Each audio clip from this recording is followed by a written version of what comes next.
আলহামদুলিল্লাহ মাশাআল্লাহ এবছর প্রথম আজকে বছরের প্রথম ধান কাটা উদ্বোধন শুরু। তো ধান ইনশাল্লাহ মোটামুটি ভালোই হয়েছে, কৃষকের জন্য ভালো হওয়ারই কথা। তো মাননীয় বাংলাদেশের সরকার এবং প্রধানমন্ত্রী যদি এই ধানের দিকে কৃষকের একটু বিবেচনা করে দেখতো, সেই হিসাবে আমাদের বাংলাদেশের উন্নয়নের জন্য এবং কৃষক ভাইদের জন্য সবচাইতে বেশি ভালো হতো, এটা আমি মনে করতেছি। তো এখন সরকারের কাছে আপনার চাওয়া যে ধানের দামটা একটু বৃদ্ধি করার জন্য। হ্যাঁ হ্যাঁ, এটা আমাদের প্রত্যাশা, শুধু আমি নয়, যত আমরা কৃষক ভাই আছি সবার জন্য মনে করে এটা সৌন্দর্য সুফল। সেই জন্য যেমন আমাদের এই কৃষিকাজের জন্য, উন্নয়নের জন্য, নিজের এবং দেশের জন্য, সবার জন্য যদি মাননীয় প্রধানমন্ত্রী এবং বাংলাদেশের সরকারের যারা দায়িত্ববোধে আছে তারা যদি একটু কৃষক ভাইদের প্রতি একটু যদি সহানুভূতি করতো, তাহলে হয়তো আমরা অনেক খুশি হতাম আর কি। এটা আমার প্রত্যাশা। আচ্ছা, বর্তমান পরিস্থিতিতে যে দেশের যে অবস্থা, কৃষকের এখন আর্থিক অবস্থা কেমন এই দেশের পরিস্থিতি এই প্রেক্ষাপটে?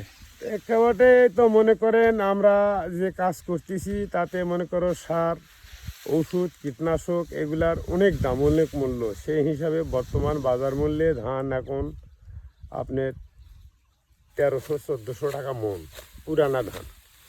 তাহলে সেই হিসাবে মনে করেন নতুন ধান আরও রেট হয়তো কম হবে। হ্যাঁ, তো সেই বিষয়ের উপরে তো বললাম, আমি আগেও যেমন বললাম যে আপনার মাননীয় প্রধানমন্ত্রী, বাংলাদেশের সরকার, যারা মন্ত্রী মহোদয় আছে, আরও আইনজীবীরা আছে, যাই যেই পেশার লোকই হোক না কেন, কৃষক ভাইদের প্রতি অনেক শ্রম, তাদের অনেক কষ্ট এই কৃষি ফসলের জন্য। শুধু ধানই উৎপাদন তাই নয়, ধান, ভুট্টা, গম, আলু, সরষা। যেমন এবছর আলু মোটেই বাজারে চলতেছে না, 400-500 উপরন্ত 600 টাকা মন।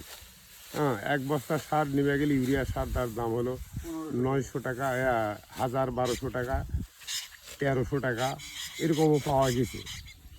তো সেই হিসাবে এক বস্তা ইউরিয়া সার নেমে গেলে 4 মন আলু বিক্রি করেও এক বস্তা ইউরিয়া সার হবে না। তাহলে আপনি ধরেন ডিএপি আছে আর কীটনাশক আছে, এগুলোর মূল্য কত হবে? হ্যাঁ, একবারে নিঃস্ব হয়ে যাবে যদি বাজার মূল্য থাকে।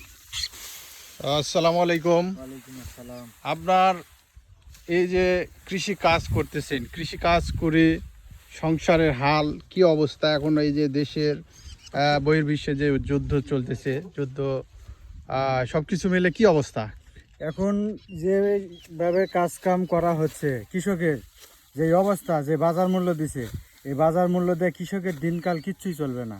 যেটুকু খরচ করা হচ্ছে সেই খরচের দ্রব্য মূল্য হিসাবে খরচের টাকাই উঠবে না। তাহলে কৃষক চলবে কি করে? এখন যদি মাননীয় প্রধানমন্ত্রী যদি কিছু কৃষকের দিকে যদি বিবেচনা করে, যদি একটু সহানুভূতি করে, তাহলে হয়তো কৃষক কিছু দূর সামনের দিকে আগায় যেতে পারবে।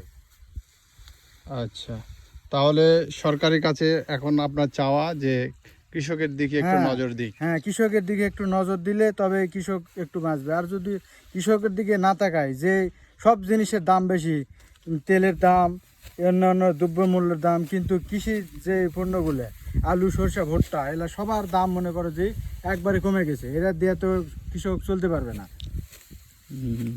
এই সরকার কাজকর্ম করে যে ওষুধপত্র যতগুলো দাম, সেই হিসাবে কৃষকের ধানের দাম নাই বললেই চলে।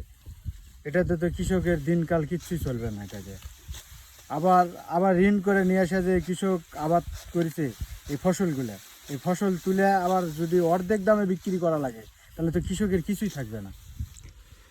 আপনারা যে যেখান থেকে এই ভিডিও দেখতেছেন সবাই ভিডিওটি শেয়ার করে দিবেন, যাতে কৃষক তার পরিশ্রমের ন্যায্য অধিকার ফিরে পায়। সরকারের কাছে এটাই আবেদন তাদের। ভিডিওটি সবাই বেশি বেশি করে শেয়ার করে দিবেন, যাতে সরকারের নজরে এই ভিডিওটি চলে যায়।